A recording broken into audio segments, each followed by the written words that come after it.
সকাল সকাল রান্না বসিয়ে দিয়েছে মা।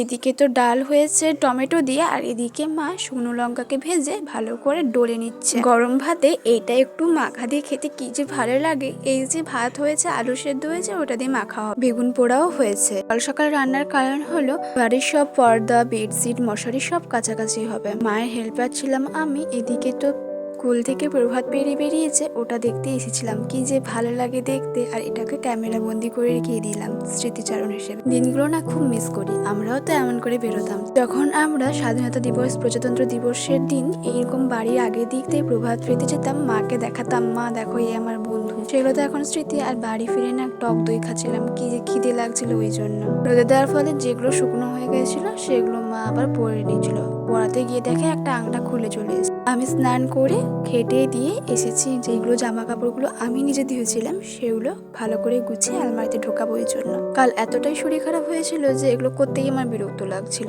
এবং সেই শরীর খারাপের রেস এখনো কাটেনি। সন্ধ্যাতে খুব খিদে পেয়েছিল, তাই নিজেদের জন্য বানিয়ে নিয়েছিলাম একটু চানা মাখা। বেশ অনেকদিন পর ভালো করে ঝাল ঝাল করে চানা মাখিয়েছিলাম।